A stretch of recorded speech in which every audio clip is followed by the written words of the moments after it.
up, y'all? We are here for our weekend reading. We are taking a look at the next couple of days and the cards we pulled this morning on Instagram.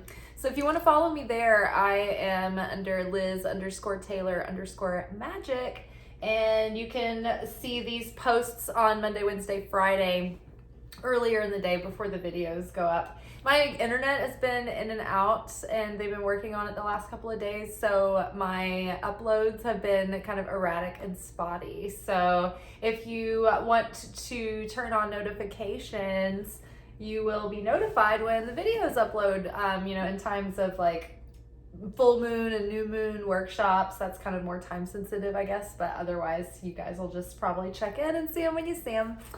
All right, so from the Radiant Sun Oracle, we pulled Saturn in Gemini, concentration, followed by Mars in Sagittarius, domination, followed by the Moon in Pisces, empathy. Underneath concentration, we've got the Moon to clarify.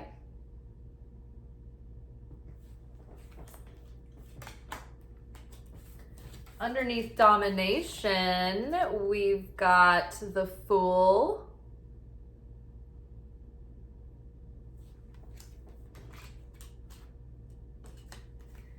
And underneath empathy, we've got the Hermit.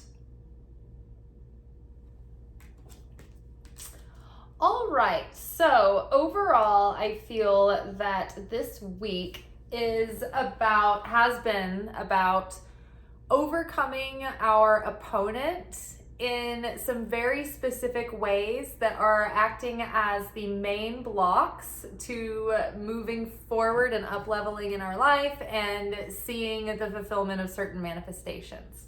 So concentration, I feel like one thing that we can do to help ourselves is stop our evil tongue.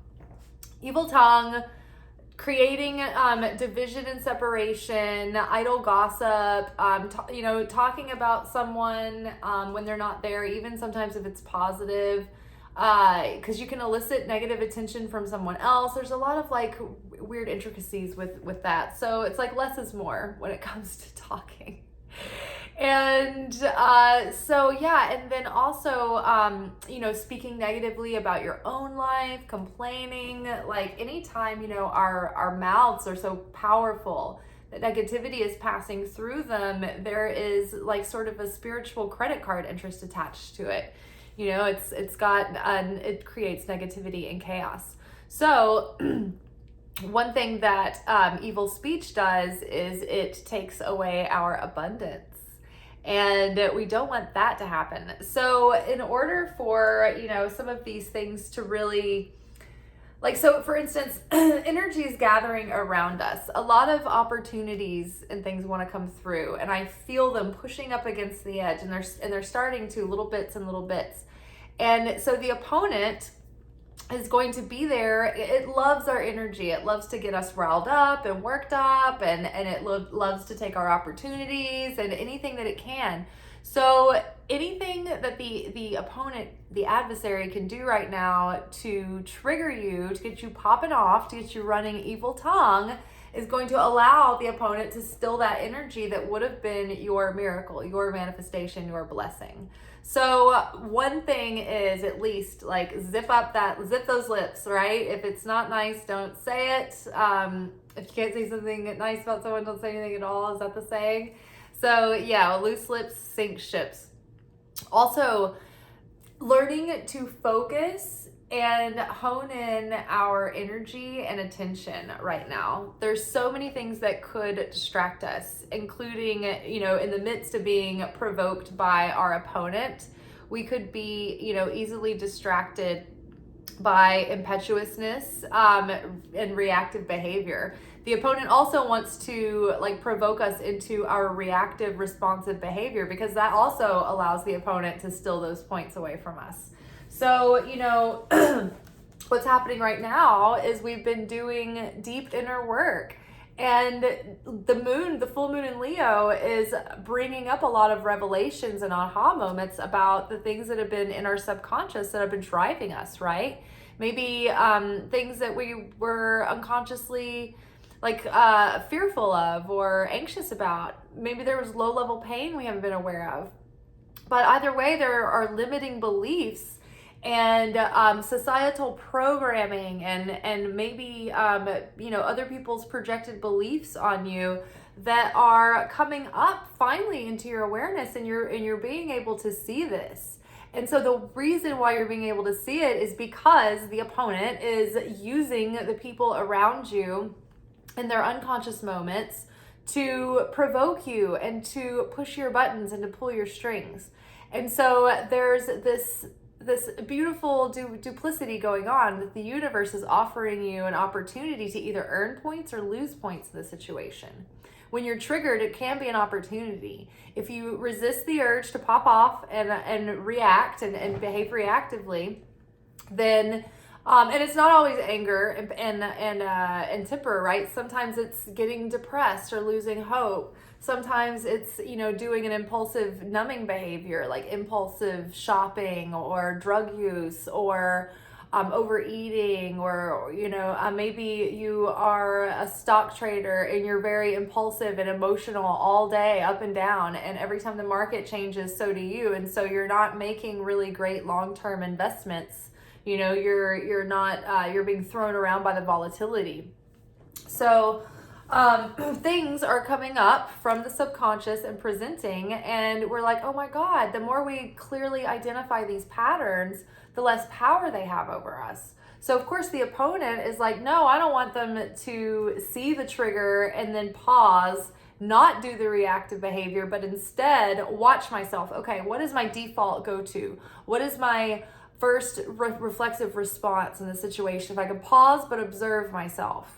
What is the story that I'm attaching to the situation? Can I watch and observe this without getting sucked into the drama, into the emotion of it, into the soap opera, right? So if we can observe these things, we can finally break them and then practice that and being devoted and holding our attention on that, so that in this seed level of this new beginning, of this big new cycle, this new year, but also bigger than just this new year, this huge new cycle we're starting.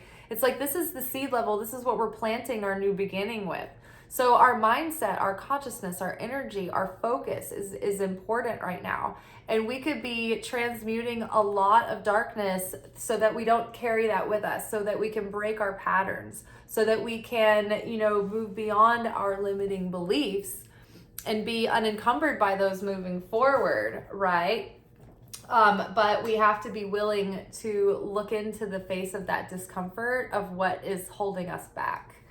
And try not to get distracted. Try not to get pulled into the emotion and the drama, but watch it and observe it. Take a step back and just know that every time you self-sacrifice that ego attachment, you reveal more of your inner light, right? And you have more affinity with the Creator. And then you align more fully with that favor of that divine favor and flow and harmony and blessing, right? So, of course, the opponent doesn't want you to do that. Let me grab some, I highlighted some notes for some of these cards that I wanted to be sure, and I wrote some down. So concentration, I wrote down, the opponent is trying to distract us and trigger evil tongue and distract our attention. Keep looking at the trigger. This is where we are rewriting the subconscious. Also, don't be in a situation. Okay, so I'm just going to read the underlined notes while we're here, because there were so many layers of this reading and I don't want to forget them, but I have to go fast because there's some things I have to do after this. Okay, so the person with Saturn in Gemini will have a capacity for good discipline, thinking, and reasoning, and their desire to achieve is at the forefront. They're quick and they're quick to find appropriate answers, but on the downside, they have this need to want to be the right person for every single thing, right? They have FOMO professionally and career-wise. So they get over competitive and they might try to win at all costs, and they might try to bluff or name drop in order to get an edge.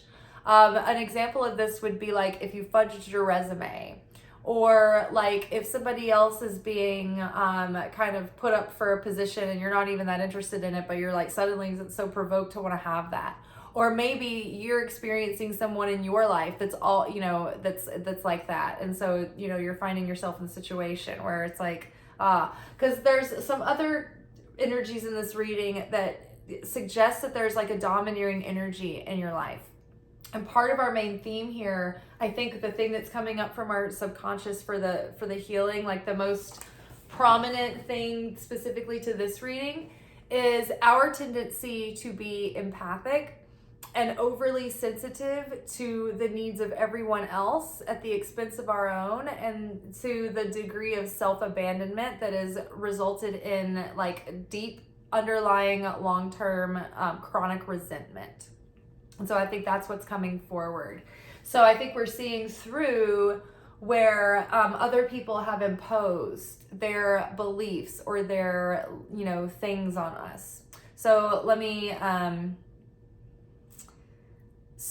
there's just it seems like there's manipulation again coming up, and we're starting to see through the manipulation in our lives, the way that we do it to ourselves and to others, but also we're more aware of like how other people might use paradigms or relationship dynamics or certain things, belief systems even, to emotionally manipulate us into putting their needs forward or to advance their agenda, so to speak. Let's see. Although basically resourceful and flexible, they tend to be over suspicious and hypercritical and a bit twitchy. A situation full of distractions and unnecessary complications.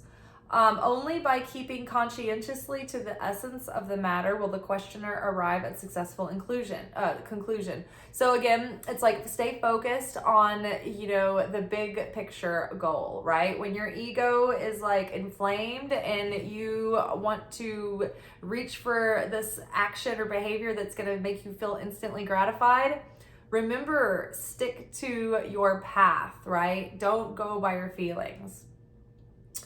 Let's see. And then there is a note here that I wrote, make sure the terms are clear before agreeing to something, because here it says that these people are, looking after their own matters in clarity with contracts and agreements.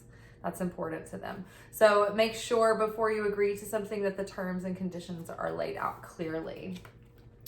Okay, and so, continuing on, we're healing where we have been overly empathic, because the empathy card here with the domination card, it's like the empathy card literally calls out a person who tends to put everyone else's needs ahead of their own. They're very hypersensitive people, and they absorb everyone else's feelings like a sponge. And so if you are an empath, maybe people have empathic tendencies on a spectrum, but some people are straight up empaths, and until they are train themselves and learn, like some people don't even know that they are an empath or what an empath was. I didn't. I had no idea, and I was like an emotional roller coaster all the time. I had no idea what was going on until I learned how to set some energetic boundaries around myself. But if you're an empath, sometimes, especially if you don't know what that is and you don't know that you have those tendencies, you can feel other people's feelings around you and not know that they're not your feelings. So for instance, like if you're in a group setting and you want to set a boundary, but you can tell that everybody else is like inconvenienced by it, but it's something that is really you need and it's important to you, but like and this is something like an empath who's unself-aware, but you can feel all that discomfort, right? but you don't know quite what it is or why, but you're like, well, it's not that important to me, but I can feel like it's such a big deal to everybody else, so maybe I'll self-sacrifice. And you do that to the degree that you start to lose yourself. Like, to some degree, it's important to be able to share and take turns and consider everyone's needs and all of that, but not to the degree that you completely abandon yourself and you disvalue yourself and you aren't as worthy of anyone else's to get your needs met also.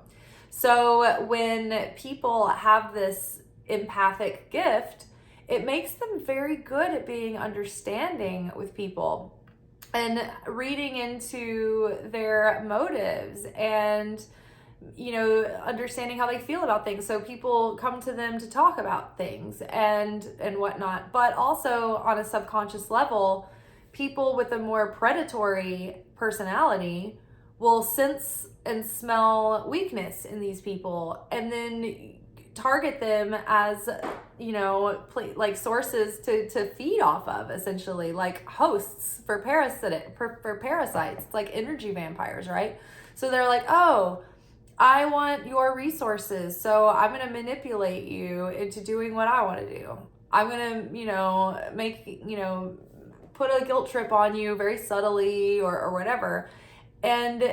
Or the people around them will just have benign needs and wants from this person's empathic talents and the way that they make them feel and feel seen and supported and nurtured and and helped. And so they might get trapped in these certain dynamics and relationship paradigms with people, and it becomes very enmeshed, and you feel emotionally responsible for other people when you're not. And so that becomes codependent. And so it's like, it's not just, codependency is not just you needing someone else all the time in order to get by.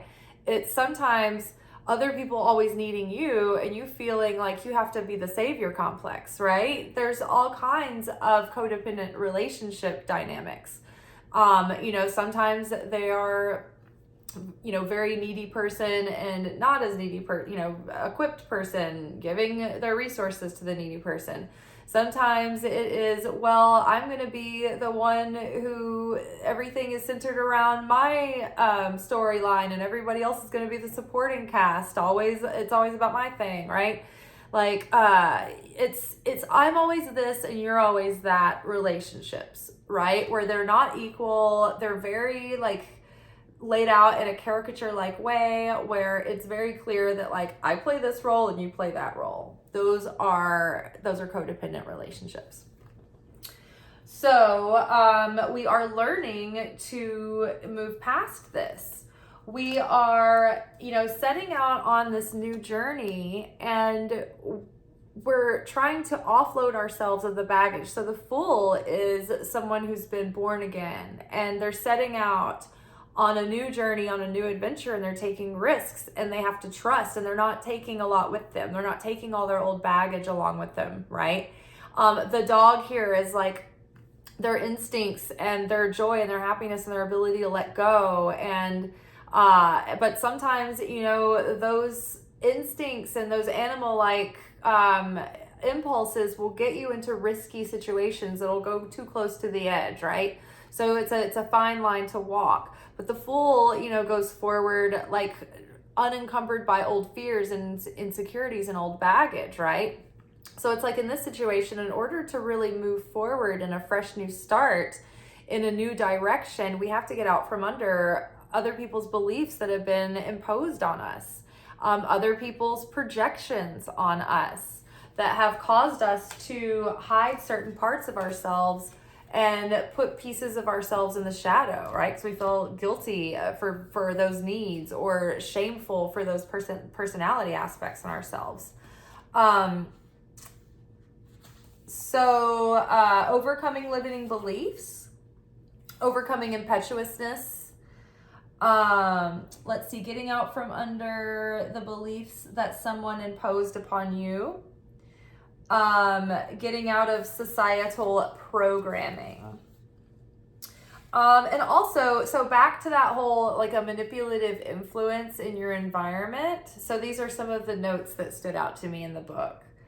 A great deal of energy to crusading the conversion of others to their beliefs. Staunch defenders of the truth, they can be a little bit blunt in putting their case to others.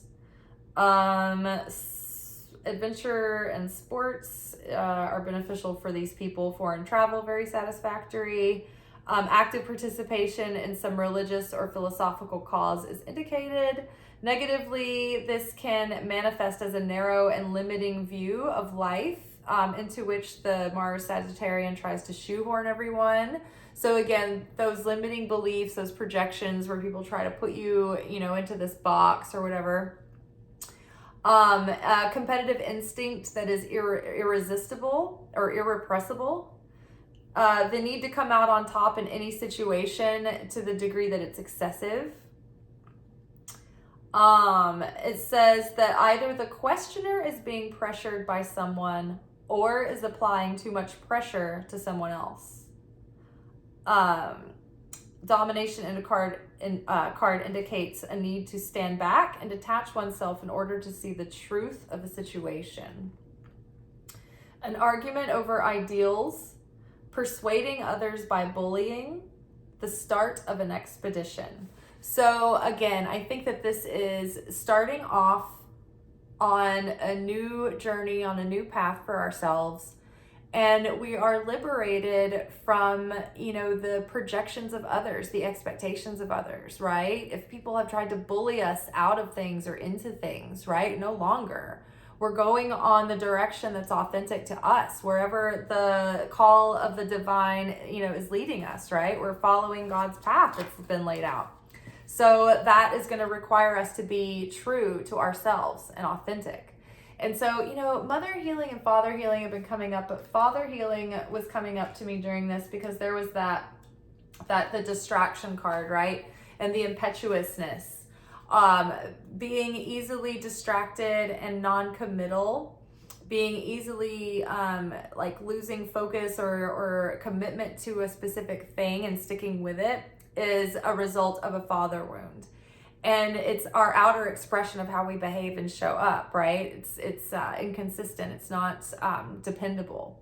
So that themes of this nature have been coming up throughout our readings through the week. So I think it's really culminating in healing that father wound. That's healing an ability in us to stay focused, to not have shiny object syndrome, to overcome our sort of mercurial nature or non-committalness or avoidance in any way, and then we're getting out of the power or influence of others. And so the more that we actually overcome these egoic attachments within our subconscious, the more we face our fears, the more we break old patterns, the more we see past these limiting beliefs or old programs or old trauma from the past, and the more we heal from that, it's like that transformation, that spiritual alchemy gives us more power and more consistency and more steadiness on our path and more certainty. And it actually takes away the power of the influence of this bullying influence in your environment that is,